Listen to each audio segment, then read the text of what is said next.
How y'all doing? My name is Sergeant Osborne. I'm with the Harlingen Police Department. Thank you for having me here. I used to live in Edinburgh, believe it or not, but it's changed so much I didn't recognize half the businesses and buildings out here. What kind of school is this? Who can tell me what kind of school this is? I've never seen a school quite like this one. A magnet school. A magnet school.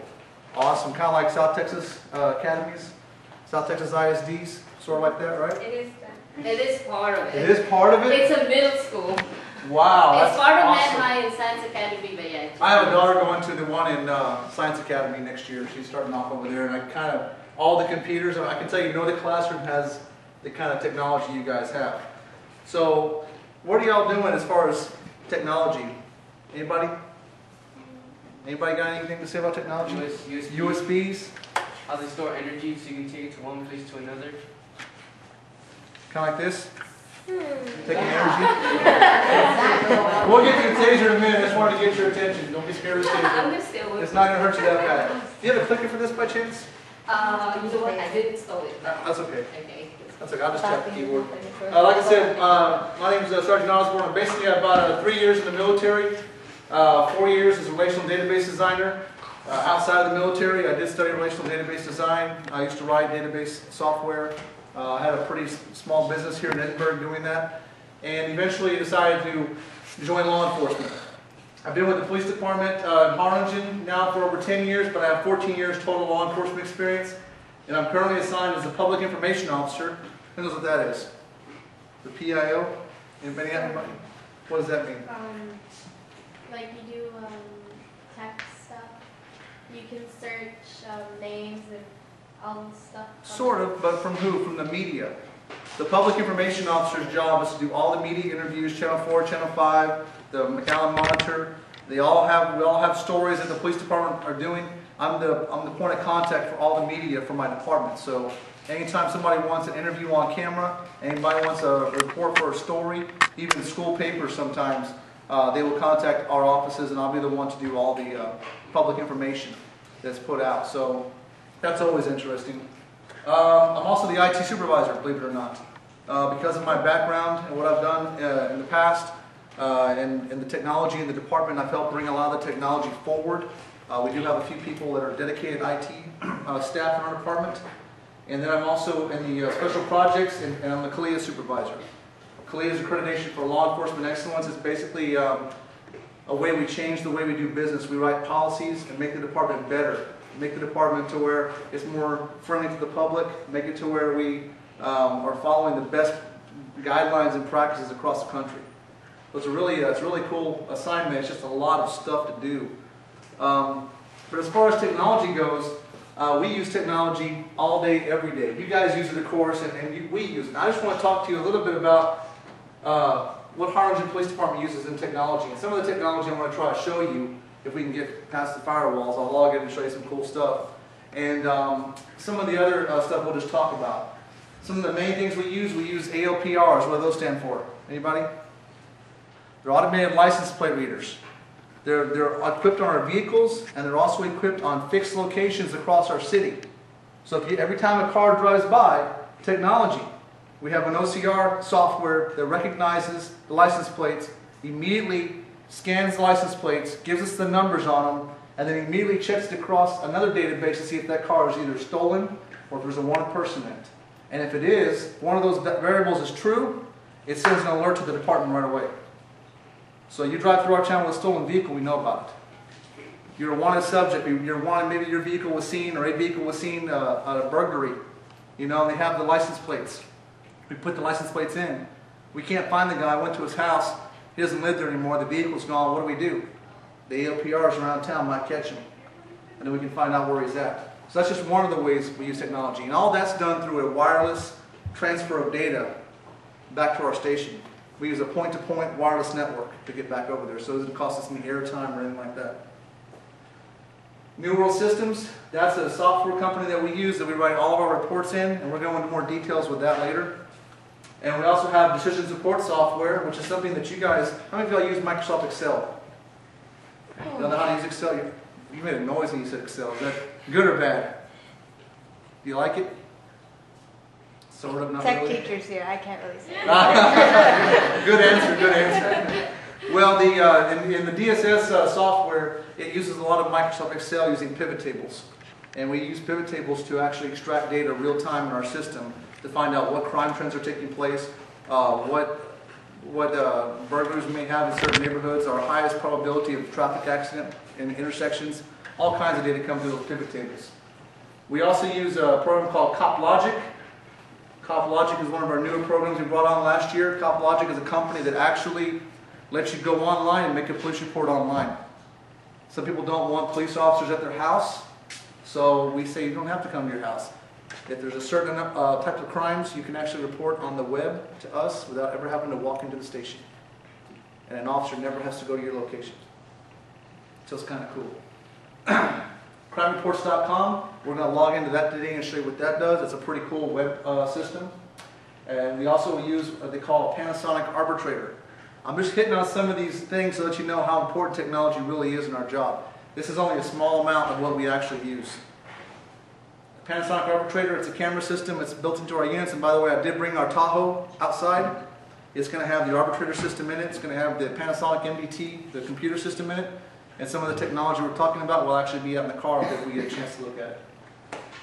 We also have, we use Leads Online, which is a web surfing for law enforcement. How many of y'all know what a pawn shop is? How many of y'all been to a pawn shop? Ooh. Yeah. Ooh, me too.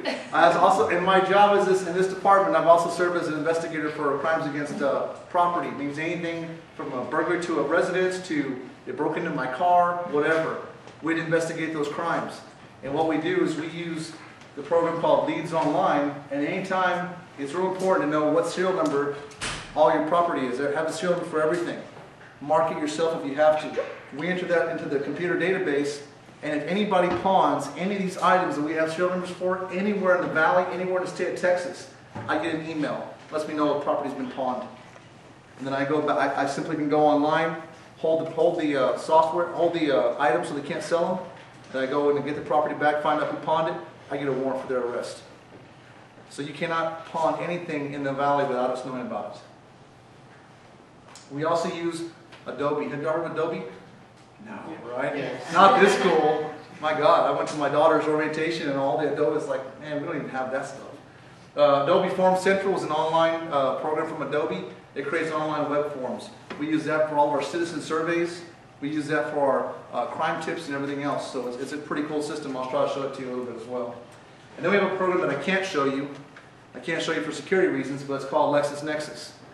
And what LexisNexis does, it's like a super database. And what this database does, if I type in, say your name for example, I type it in my system, and if I have any information on you, date of birth, whatever, it'll tell me every place you've ever lived. Not only will it tell me every place you've ever lived, it will tell me your neighbors who lived next to you at the time, and all their information. So if I want to find out, say you lived in Ohio 7 years ago for 2 months at an apartment complex, but you had some neighbors that may have remembered you, I can type your information out, find where you lived at that apartment in Ohio, find all the neighbors around you with that address, find their contact information, call them and say, remember this guy? He lived with you in those apartments? He was in apartment 2B and you were in 2A, remember that? He was only there for 2 months? I remember that guy. Yeah, the dope head. Yeah, that guy. You know, this is an example. Yes, sir.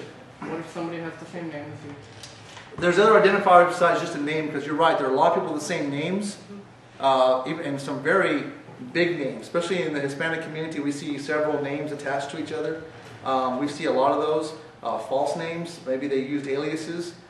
The system logs down any aliases you may have used. We're tracking your social security number, we're tracking your driver's license number, your date of birth, any identifying information you may have. Anything we have, we can verify height, weight, everything, even photos. So LexisNexis is a system that we use. It's tied in with a federal database, and we can find anybody, anytime, anywhere, and do all that research. So just know, if you've ever gotten mail somewhere, if you ever received mail, if you ever had a car title with your name at this address, whatever, all of that is searchable by law enforcement. Any questions on that? It is. It's scary. It's big time, big brother. It's not like what you see on TV where we zoom down and watch what you're doing when you're walking down the street, but it's pretty accurate. And we've actually found some very bad guys that way. Our ALPR system, we solved we put it in, we installed it, and I believe in the first 30 days we had a murder take place in our town. We solved the murder with ALPR. Yeah, they said there's a pickup truck left at a high rate of speed down F Street, and I was like, really, F Street? Go into our system, what time did they go through there? The only vehicle coming down through F Street, got the LPs, you can see the people in the vehicle. Our ALPR technology, how many of y'all heard of infrared? Night vision, right? How many of y'all have heard of colored infrared? You have? It tells you the vehicle's color, it's color at night. So it's night vision, but it's not just green or gray, it's actually color. So I can tell you it's a blue car that went through, or it's a green car, a red car. I can see all that through my colored infrared on my camera. And then we also have real-time pan and tilt zoom cameras in the city where I can log in and I can actually look around and actually watch major intersections in our town, turn the camera, somebody's walking down the street, I can zoom in on them and follow them all the way down the street. So it's kind of cool. Let me move on before I give all my slides away. Any questions so far? Going back real quick, it's a SkyCop ALPR. We have all of our key intersections are covered. This is very similar to what the system looks like. On the bottom, those are pan tilt zoom cameras or PTZ cameras. And on top, above there, you don't see it's a new system. It's a flat camera with also with IRs on there, and that's the color IRs. And it'll actually read all the license plates. It can take about, I think you can do 10,000 reads a minute on the license plates. The OCR data is 98% accurate. Every once in a while it gets an O and a Q messed up, or somebody gets a license plate printed, kind of messes up the number. But I actually see the actual image of the license plate, the actual photo, so I can verify what the license plate actually translated to. And we do have cases solved, like I said, the murder and so forth. We've also solved burglaries, we solved some graffiti and some other crimes through the LPRs. Excuse me. New World Systems. New World Systems is our primary police reporting system. It's what we all write our reports in. Because you know, law enforcement is like 5% fun and 95% paperwork, right? So this is where all the reporting comes in. We have maps, we have mug shots, we have all the data there to actually enter all of our information in our system. Case research, crime stats, even our communication center has this. It's a pretty cool system. It's actually very detailed, and that system right there, this software you're looking at, ballpark how much it costs. Anybody? $5,000? $5,000? $1 million? $1 million? What do you think? I will go with a cool 7,500. A cool 7,500. Man, $1 million is close. 1.7 million. Oh, God. I was way off. Yeah. Yeah, you guys are getting underpaid for what you do. Now, we paid approximately $1.7 million for our New World system. That is a complete database system that dispatches our police, our fire, does everything. It's a really outstanding system, and very few cities in the valley actually have it. I think McAllen is just now switching to the new version that we have, and I believe Farr and Edinburgh are also with them as well. So your Edinburgh Police Department has New World systems. They've had them for years. They just have what the IBM AS400, which is a DOS-based system, which is no fun. It's not fun GUI like this stuff. This is what we see in our police cars. This is some of the information you might see if you look at one of our screens in our cars. This actual screen up here, we can actually run all the dispatch updates. So if all of a sudden they're sending me to a call of a burglary, and then the guy is running through the alley, normally we put that stuff all over the radio. Well, in this case, we don't have to put it over the radio. We start typing it in as a person on the phone. The dispatch is getting the information. They type it in the screen. They hit enter. Well, normally what happens, there's a person like right next, like this far away. I type it in, and they say it over the radio. That's how it works. I'm on the phone talking with somebody. I'm typing in the information, and that person is actually typing it and actually broadcasting it. So the same person who's answering the phone is not on the same radio with the police. One's a call taker and one's a dispatcher. The call taker receives the calls and types them in. They're really fast at typing. And then the dispatcher reads that and reads it out of the radio. Well, as that call taker is typing those notes in and hitting enter, every time they hit enter, every police car that's assigned to that call gets a little toaster that pops up, Microsoft Toast, a little window that pops up. You get the little window that comes up with all the dispatch information that came across. Male subject wearing black shirt, blue jeans. All of a sudden they type in he's running east in the alley, they hit enter. And within about a half a second, maybe a second, it pops up in my car running east in the alley. So I get all the current updates of what's going on with this call without having to listen to my radio, because now I got everything going on my system, on my screen. I can pull up your mugshot. If you've been arrested in our system, your face is there. It's awesome. I also have AVL or GPS. You know what AVL is? Automatic Vehicle Locator, right? The GPS telemetry that comes through. So I have a map on one of my screens. I have a map that actually shows me the city of Harlingen, and it shows me where every police car is at that given moment. And as they're going on the road, the icons change to whether they're going faster or slower. So as a police supervisor, I know that I got guys on the road. I can tell where everybody's at. I can tell how fast they're going. If we were in a pursuit, I can go back and do an AVL playback, and it'll play back my route and show how fast the vehicles went, the distance, everything. We have a system which is, we can run your criminal check, the TCIC and CIC system. We can run your background and make sure if you've been arrested or if you're wanted by anybody in any state. And then we also have a chat system, which can sometimes get you in trouble. As you guys know, how many of y'all ever text and chat with your friends? Right? Yeah, doing it right now, some of you, all right? It's awesome. But, I'm just kidding. But the officers do the same thing. They'll be in their car chatting. And to the other officers in the car. Hey, yeah, you see that person over there? Yeah, I think we arrested that guy before, or whatever. That's what you hope they're saying, right? Well, all that stuff is logged in. So, just like your text messages, you all know that we can retrieve your text messages, right? Even if you delete them. Everything is recoverable. Photos, everything. Your phone is not safe from my eyes, okay? It is not. If we get your phone and we take it in for the only thing you can do is smash it and destroy it pretty much. Because we can recover all your text messages you transmitted across the lines, all the images you transmitted, we can recover those as well. It's very invasive, so everything can be tracked. Just remember calls coming in, hey, I got somebody walking through the alleyway.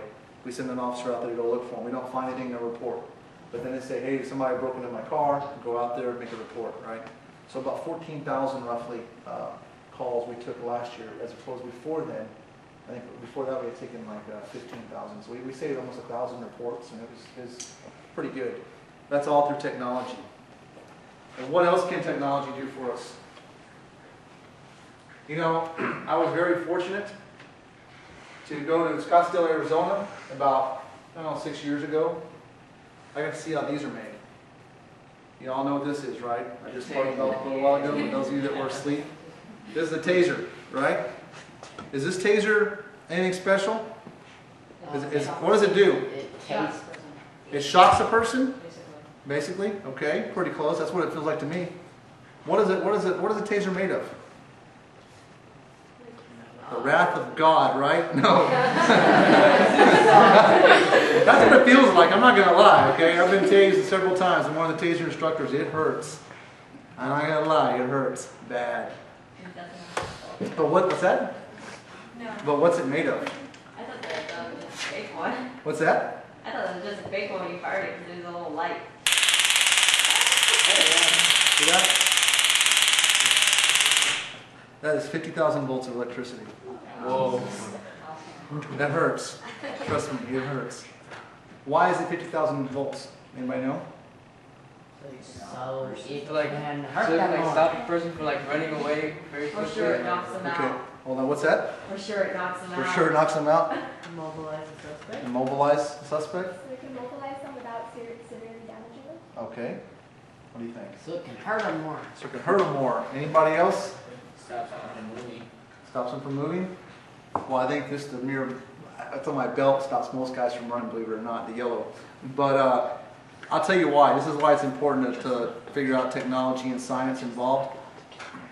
Because 50,000 volts was required to make a 2-inch arc. That's it. That's the only reason the taser is 50,000 volts. Because to make electricity jump like this and stay conductive on a 2-inch gap, you need 50,000 volts of electricity. That's the only reason taser is 50,000 volts. It's not because 50,000 volts goes into your system. You're getting about 1,200 volts in your system. The taser does not give you 50,000 volts of electricity because you're too dense, because you are a conductor of electricity, but only subsurface, right? You have sweat, You have sweat glands, and oh, I got shocked a little bit. But when the probes it actually has probes that go into your body and pierce the skin, and they get into that body, the body fluids there, and then it arcs, and then that